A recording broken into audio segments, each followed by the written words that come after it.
പിതാവിൻ്റെയും പുത്രൻ്റെയും പരിശുദ്ധാത്മാവിൻ്റെയും നാമത്തിൽ ആമേൻ. സംഖ്യയുടെ പുസ്തകം 24 അധ്യായം. ഇസ്രായേലിനെ അനുഗ്രഹിക്കുന്നത് കർത്താവിന് പ്രസാദകരമെന്ന് മനസ്സിലാക്കിയപ്പോൾ 3 അവസരങ്ങളിൽ ചെയ്തതുപോലെ ശഹനം നോക്കാൻ പോകാതെ ബാലാം മരുഭൂമിയിലേക്ക് മുഖം തിരിച്ചു നിന്നു. അവൻ കണ്ണുകൾ ഉയർത്തി ഗോത്രങ്ങളനുസരിച്ച് ഇസ്രായേൽ പാളയമടിച്ചിരിക്കുന്നത് കണ്ടു. ദൈവത്തിൻ്റെ ആത്മാവ് അവൻ്റെ മേൽ ആവസിച്ചു. അവൻ പ്രവചിച്ചു പറഞ്ഞു: ബെയോറിൻ്റെ മകൻ ബാലാമിൻ്റെ പ്രവചനം, ദർശനം ലഭിച്ചവൻ്റെ പ്രവചനം. ദൈവത്തിൻ്റെ വാക്കുകൾ ശ്രവിച്ചവൻ, സർവശക്തനിൽ നിന്ന് ദർശനം സിദ്ധിച്ചവൻ, തുറന്ന കണ്ണുകളോടെ സമാധിയിൽ ലയിച്ചവൻ പ്രവചിക്കുന്നു.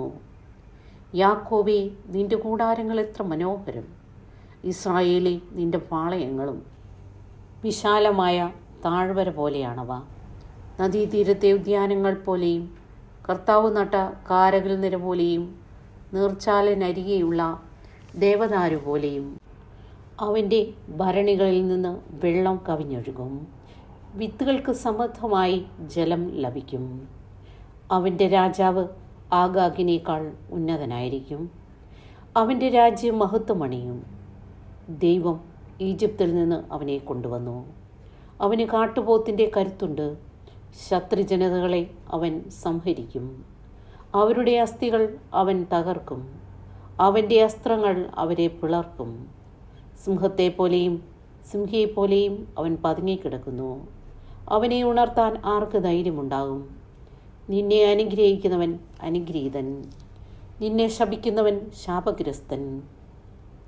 ബാലാമിനെതിരെ ബാലാക്കിൻ്റെ കോപം ജ്വലിച്ചു. അവൻ കൈ കൂട്ടിയടിച്ചുകൊണ്ട് പറഞ്ഞു: എൻ്റെ ശത്രുക്കളെ ശപിക്കാൻ ഞാൻ നിന്നെ കൊണ്ടുവന്നു. എന്നാൽ 3 പ്രാവശ്യവും നീ അവരെ അനുഗ്രഹിച്ചിരിക്കുന്നു. അതിനാൽ നിന്റെ ദേശത്തേക്ക് ഓടിക്കൊള്ളുക. വലിയ ബഹുമതികൾ നൽകാമെന്ന് ഞാൻ വാഗ്ദാനം ചെയ്തിരുന്നു. എന്നാൽ കർത്താവ് നിനക്ക് അത് നിഷേധിച്ചിരിക്കുന്നു.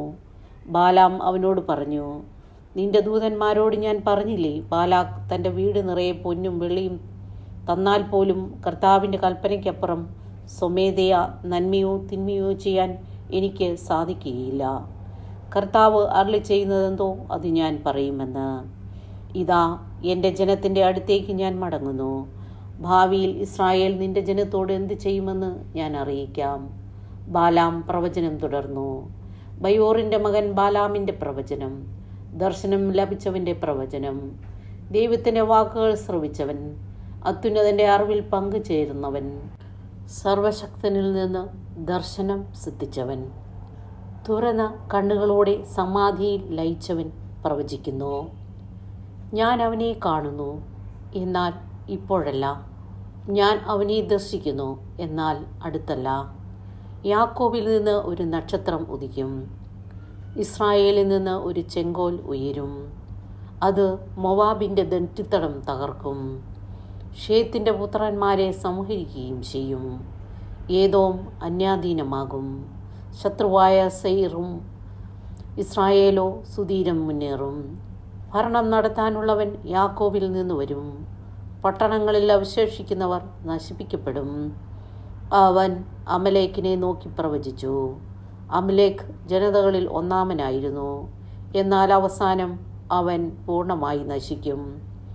അവൻ കേന്യരെ നോക്കി പ്രവചിച്ചു: നിന്റെ വാസസ്ഥലം സുശക്തമാണ്, പാറയിൽ നീ കൂടുവച്ചിരിക്കുന്നു, എന്നാൽ നീ നശിച്ചു പോകും. അസൂർ നിന്നെ അടിമയായി കൊണ്ടുപോകും. ബാലാം പ്രവചനം തുടർന്നു: ഹാ, ദൈവം ഇത് ചെയ്യുമ്പോൾ ആര് ജീവനോടിരിക്കും? കിത്തിമിൽ നിന്ന് കപ്പലുകൾ പുറപ്പെടും, അസൂറിനെയും ഏബറിനെയും പീഡിപ്പിക്കും, എന്നാൽ അവനും നാശമടയും. ബാലാം സ്വദേശത്തേക്ക് മടങ്ങി, ബാലാക്ക് തൻ്റെ വഴിക്കും പോയി. നമ്മുടെ ദൈവമായ കർത്താവിന് സ്തുതി.